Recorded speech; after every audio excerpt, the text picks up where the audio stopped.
What we learned from our studies on this topic of justification, covenantal nomism, things like that, is that axiomatic for Paul in his teaching on covenantal nomism and justification is his Messianic understanding and application of Habakkuk's famous pasuk, the famous verse, which we just quoted, the righteous shall live by his faith, Habakkuk 2:4, which again, we already know it's lifted for us in Romans 1, I think it's 1:17.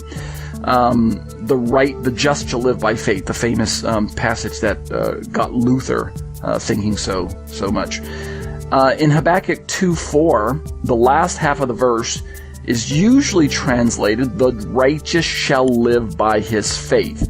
If I were to bring up a list of different versions, which we're going to talk about in a second, you'll see that most of them translate the righteous shall live by his faith, based on the fact that the Hebrew word for faith is emunah, and it's parsed out as emunah to.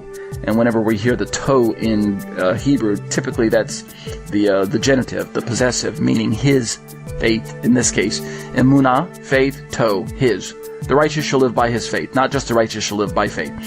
So we've got the last half of the verse, the righteous shall live by his faith, but based on one Hebrew word in the verse, the word emunah, it could just as easily be translated, the righteous shall live by his faithfulness, emunah to.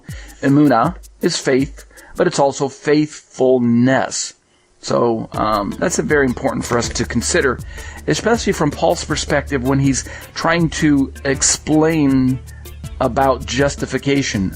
That is, how is one brought into the people group of God? How is one declared righteous by God? Is it by his faith or by his faithfulness, or perhaps both? Let's keep reading.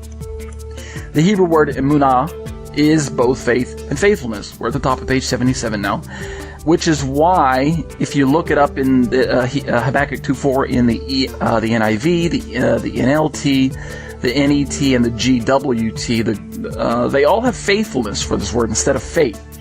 And I think that's a good rendering. It's not either or. In my opinion, I'll just tell you right up front, it's both. In other words, it's one coin with two sides, faith and faithfulness.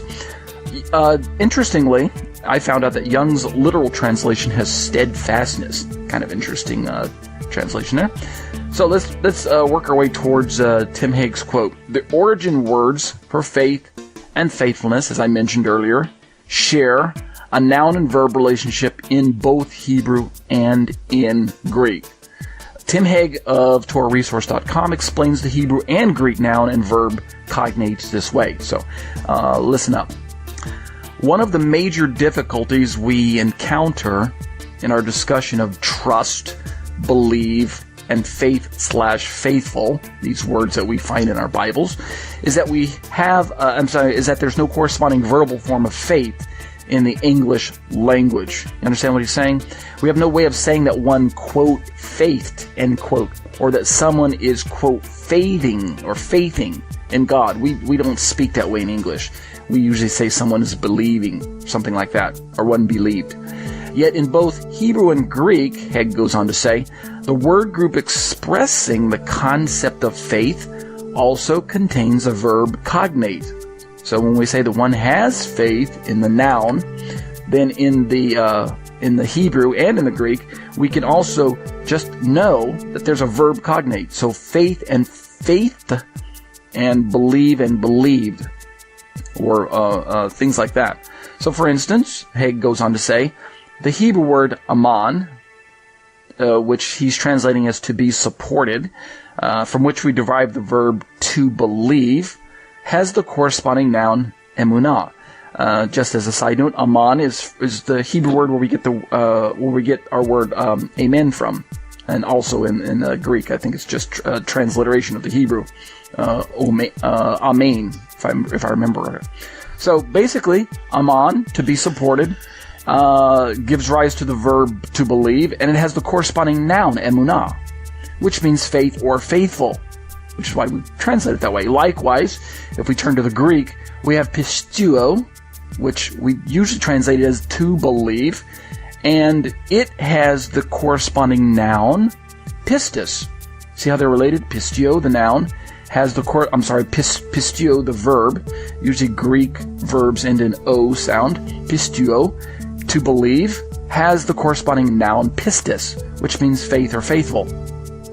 And unfortunately, many English readers don't realize that believing or having faith and being faithful all derive from the same word group, whether in the Hebrew or the Greek. Let's look at the footnote here. I pulled this from Tim Hegg's letter writer book, FFOZ Publications, page 17 and 18, if you've got the book. And Tim makes a note that speaking of the word aman, that he referenced the kal stem, which is a form of the Hebrew root word, shows up one time in the Tanakh in Lamentations 4:5, and the root meaning of supported is actually derived from the meaning attached to its usage in other forms.